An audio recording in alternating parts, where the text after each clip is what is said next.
నమస్తే. This is Shaurya. Welcome to our channel. మరి ఇప్పుడు ఒక వైరల్ వార్త చూస్తూ ఉన్నాము. ఇది మొత్తం నెట్టింటంతా కూడా చాలా వైరల్ అవుతూ ఉంది. సో, ఏంటి అని చూస్తే అసలు మనం ఏదైతే మనకి న్యాయం జరగాలి అని చెప్పేసి న్యాయస్థానాల్ని మనము అప్రోచ్ అవుతూ ఉంటామో అనేక రకాల కేసెస్‌కి సంబంధించి.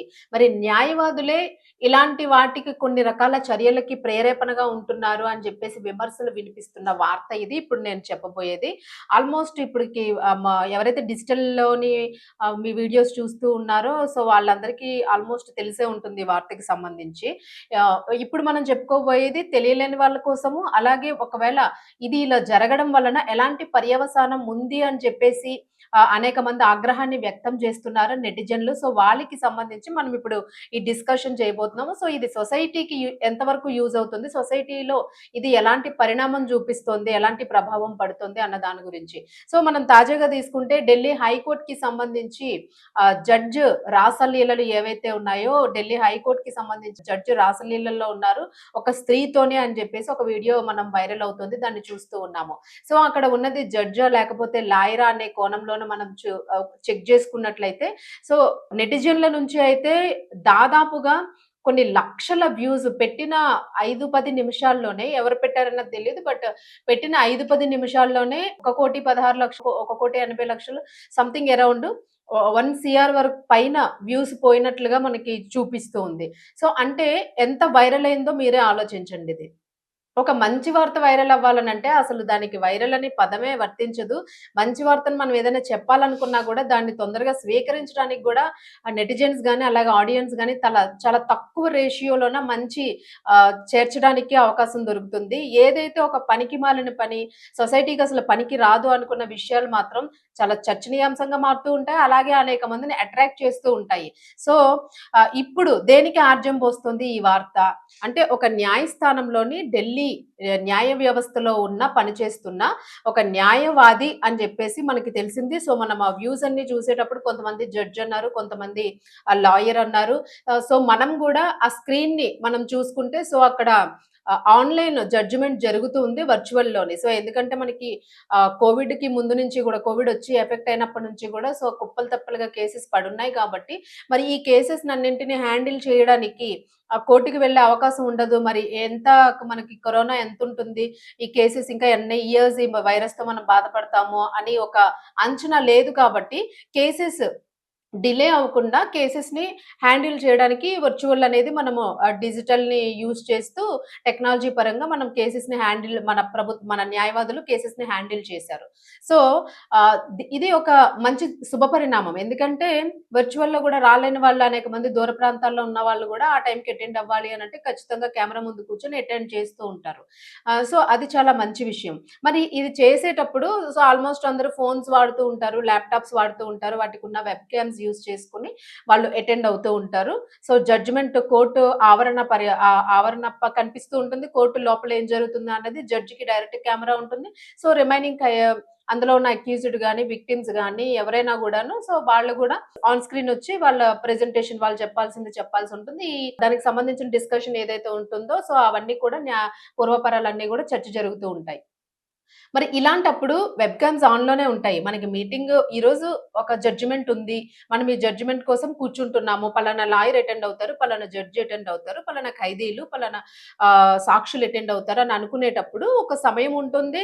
ఆ సమయానికి వాళ్ళందరూ అటెండ్ అవ్వాల్సి ఉంటుంది. వాదనలు జరగాల్సి ఉంటుంది. మరి అలాంటప్పుడు మనం ఎంత అలర్ట్‌గా ఉండాల్సొస్తుంది? మిగిలిన పనులన్నీ గూడా మనము పర్సనల్‌గా ఏమైనా ఉంటే అవన్నీ పక్కన పెట్టుకుంటాం. ఎందుకంటే వృత్తిపరంగా వాళ్ళు ఆ టైంకి అటెండ్ అవ్వాలి. వాళ్ళ ఉద్యోగం అది కాబట్టి వృత్తిపరంగా ఆ కేస్‌ని ఎందుకంటే చాలా విలువైన సమయం న్యాయవాదులు అనే ఆహ్, వారు వాళ్ళ సమయం చాలా విలువైనది. ప్రతి క్షణం గూడా ఈ ఖైదీలకి సంబంధించి, పబ్లిక్‌కి సంబంధించిన కేసెస్ గాని ఇవన్నీ కూడా సాక్షులకి సంబంధించి ఇవన్నిటిని గూడా చాలా లోతుగా పరిశీలించుకోవాల్సిన సమయం అవసరం గాబట్టి, వాళ్ళ సమయాన్ని మనం చాలా వాల్యుబుల్‌గానే అనుకుంటూ ఉంటాము. మరి అలాంటి విలువైన సమయాన్ని, వెచ్చించాల్సిన సమయాన్ని న్యాయ వ్యవస్థ కోసము, ఖైదీల కోసమో, లేదు అని అనుకుంటే న్యాయం కోసం పెట్టాల్సిన సమయాన్ని ఇలా చెప్పడానికి కూడా అసహ్యంగా ఉంది. కానీ చెప్పక తప్పదు. ఎందుకు అనంటే ఇప్పుడు నిజంగానే అంటే పబ్లిక్‌కి ఒక మెసేజ్ మనం ఇవ్వాలనుకుంటున్నాం గాబట్టి చెప్పాల్సిన పరిస్థితి. న్యాయ వ్యవస్థలో ఉన్నవాళ్ళు గూడా ఆన్ స్క్రీన్ రొమాన్స్ అంటే వీడియో వెబ్‌కేమ్ ఆన్‌లో ఉందా? ఆఫ్‌లో ఉందా? అని ఆహ్, చెప్పుకోలేనంత కోరికల్ని కంట్రోల్ చేసుకోలేనంత పరిస్థితుల్లో ఉన్నారు అని అంటే చాలా సిగ్గుగా అనిపిస్తూ ఉంది. సో, దీన్ని మనం ఎట్లా తీసుకుంటాము? ఎలా తీసుకోవాలి దీన్ని? ఎందుకు అనంటే మనం చాలా కేసెస్ చూస్తూ ఉన్నాం. ముఖ్యంగా ఇప్పుడు ఎక్కువ స్థాయిలో పెరుగుతున్న కేసెస్ అబ్యూజింగ్ కేసెస్. ఆడపిల్లల పైన, మహిళల మీద, వృద్ధుల మీద, చిన్నారుల మీద గూడా అబ్యూజింగ్ కేసెస్ మనం చూస్తూ ఉన్నాము. ఎన్నో కేసెస్ చూస్తున్నాం. తరచుగా మనం చర్చిస్తూనే ఉన్నాము. మరి ఇలాంటి అబ్యూజింగ్ ఎవరు చేస్తున్నారు అని అనేటప్పుడు మనం ఏం మాట్లాడుకుంటూ ఉంటాము? చదువుకున్నారు, తెలివి లేదా వీళ్ళకి? లేదు అనంటే వృద్ధుడు ఇంత వయసయింది, వయసులో ఇంత అనుభవం ఉంది, ఎలాంటి పని చేశాడా అని అని జెప్పేసి అనుకుంటూ ఉంటాం. లేదు అని అనుకుంటే ఒక సైకలాజికల్ డిజార్డర్ ఉంటుంది. మానసికంగా వాళ్ళకొక మానసిక పరంగా వాళ్ళకి కొంత కౌన్సెలింగ్ ఇచ్చేటట్టుగా గూడా మాట్లాడుతూ ఉంటాం. మానసికంగా ఈ ఈ వాళ్ళలో ఇలాంటి చేసే చేష్టలకి సంబంధించి ఎక్కువగా ఉంది. వాళ్ళు దానికి ఎక్కువ రియాక్ట్ అవుతున్నారు అనేటప్పుడు మానసిక నిపుణులకి సంబంధించిన సలహాలు తీసుకుంటూ వాళ్ళకి కౌన్సెలింగ్ ఇప్పిస్తాము. సో, ఇక్కడ మానసికంగా బలహీనులు అలాగే ఆహ్, చదువుకున్నా గూడా విచక్షణ లేని వాళ్ళు, వయస్సు పెరిగినా గూడా జ్ఞానాన్ని కోల్పోయిన వాళ్ళు, పచ్చిగా చెప్పాలనంటే ఒక రకంగా కామందులు అని అంటాము. మరి ఆ పదం వాడడం ఇష్టం లేక ఇవన్నీ నేను మాట్లాడాల్సొస్తుంది. సో, కామంతో కొట్టుకొని కామాంధులు ఎవరైతే ఉంటారో వీళ్ళందరికీ కూడాను మనం అసలు ఏ సర్కమ్‌టెన్సెస్‌లో ఉన్నాము, మనం ఏ ప్లేస్‌లో ఉన్నాము, జడ్జిమెంట్ ఒక న్యాయస్థానం అంటే ఏంటి, దాని ముందు మనం ఒక కెమెరా ముందున్నాం మనకి టైం అయింది, మనం మాట్లాడాలి ఈ సమయానికి అని ఒక డిసిప్లిన్ లేకుండాను, ఒంటి మీద తెలివి లేకుండాను వీళ్ళు చేసే పనులకి ఇలాంటి అబ్యూజింగ్ కేసెస్ అమ్మాయిల్ని చంపేస్తున్నారు ఎక్కడంటే అక్కడ. సో, ఇలాంటి కేసెస్ ఇలాంటి న్యాయవాదుల చేతిలోకెళ్తే న్యాయం జరుగుతుందా అనే క్వెషన్ వస్తూ ఉంది. న్యాయం జరుగుతుందా? దయచేసి దీన్ని మీరు కామెంట్ రూపంలో తెలియజేస్తారని అనుకుంటున్నాను. సో, వాళ్ళు ఎలా వ్యవహరించాల్సుంది బాధ్యత గల వ్యక్తులుగాను ఇలాంటి కేసెస్‌లోని వాళ్ళు డీల్ చేసేటప్పుడు చాలా సున్నితమైన కేసెస్. సో, వాళ్ళెంత డిసిప్లైన్‌గా ఉండాలి అనేది చాలా బాధాకరంగా ఉంది. అంటే మనం ఈ వీడియోలో చూసిందేంటంటే, ఇప్పుడు లైక్ వైఫ్‌తో ఉన్నారు, లేదు అలా అనుకుంటే ఓకే. అది సరే ఇల్లు గదా! ఇంట్లోంచి వాళ్ళు కెమెరాలో ఉన్నారు అని మనం ఏదైనా అనుకోవచ్చు. అదైనా గూడా ఖచ్చితంగా మనం వెబ్ క్యామ్ ఆన్ అయిందా లేదా అన్నదైతే ఖచ్చితంగా చూసుకొని చెక్ జేసుకోవాల్సుంటుంది గదా! అంత తొందరపడాల్సిన అవసరం ఏముంటుంది? లేదనంటే కెమెరా పక్కకెళ్ళండి, పక్కకెళ్ళి ఏదైనా చేసుకోండి.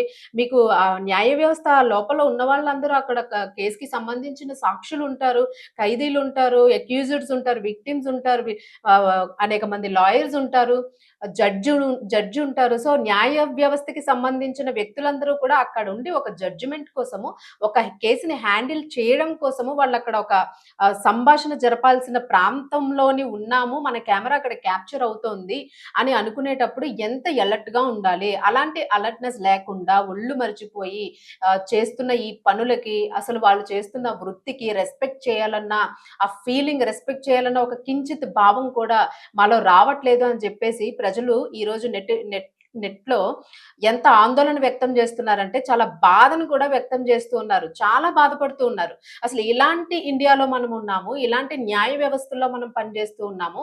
సో, వీళ్ళకి ఎలాంటి శిక్షలు విధిస్తూ ఉన్నారు. మరి వీళ్ళకి కూడా శిక్ష విధించాలి. ఎందుకంటే ఆన్ స్క్రీన్‌లోని ఈ రకంగా చేసిన వాళ్ళ మీద ఏమైనా యాక్షన్ తీసుకుంటోందా న్యాయస్థానము? అని జెప్పేసి కూడా ప్రశ్నలొస్తూ ఉన్నాయి మనకి. మరి ఇదే కొత్త కేసు ఈరోజు ఇదే విడుదలయిందా అని జెప్పేసి అనుకుంటే ఇదొక్కటే కాదు విడుదలైంది. ఆల్‌మోస్ట్ ఈ మధ్య కాలంలోనే మనం చాలా చూసుకుంటే ఏదైతే వర్చువల్ జడ్జిమెంట్స్ వస్తూ ఉన్నాయో ఈ డిస్కషన్స్‌కి సంబంధించి మహారాష్ట్రలోని ఒక సంఘటన జూసాము. గుజరాత్ లో ఒకటి జూసాము. అలాగే ఇంటర్నేషనల్ కేస్ గూడా ఒకటి చూసాము.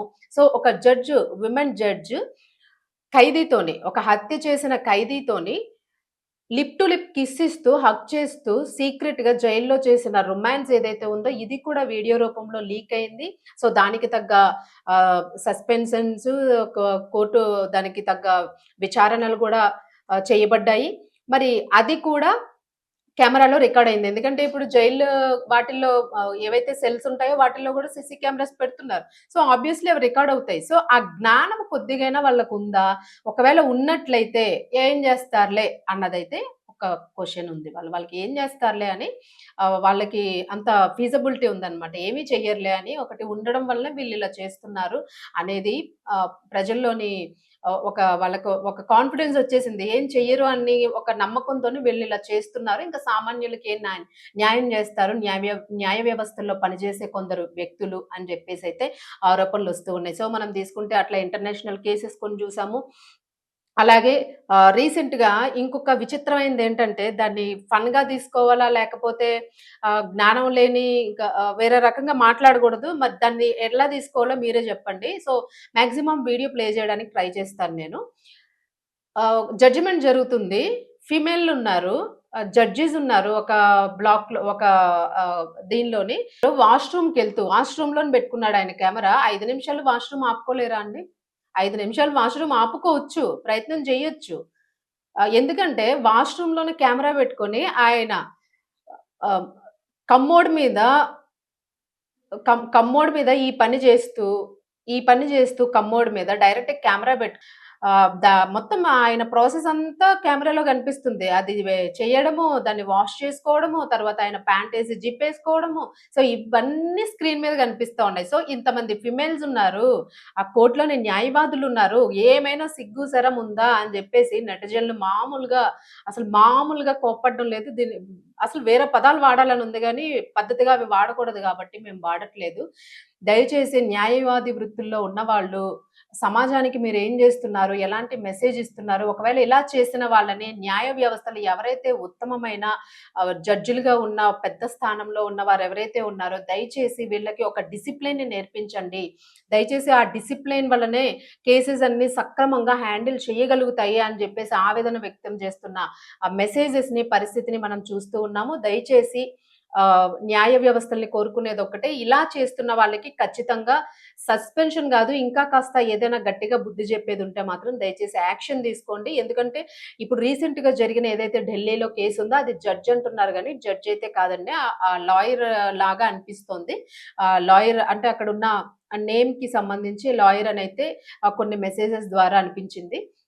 సో, ఎవరైనా కూడాను న్యాయ వ్యవస్థకు సంబంధించిన వ్యక్తులే గాబట్టి, సో, దీనికి సంబంధించింది ఇప్పటి వరకు గూడా ఎలాంటి యాక్షన్ తీసుకున్నట్లుగా అయితే రాలేదు. ఇన్ కేస్ ఒకవేళ ఆహ్, రాకపోతే ఖచ్చితంగా ఇలాంటి వాళ్ళ మీద యాక్షన్ తీసుకోండి. భవిష్యత్తులో ఇలాంటి పనులు జరగకుండా చూసుకోండి. ఎందుకంటే సామాన్యుడు తప్పు చేస్తేనే శిక్ష వేయాలి అన్నది మాత్రం ఎట్టి పరిస్థితుల్లోని ఒకవైపే ఉండడం కరెక్ట్ గాదు.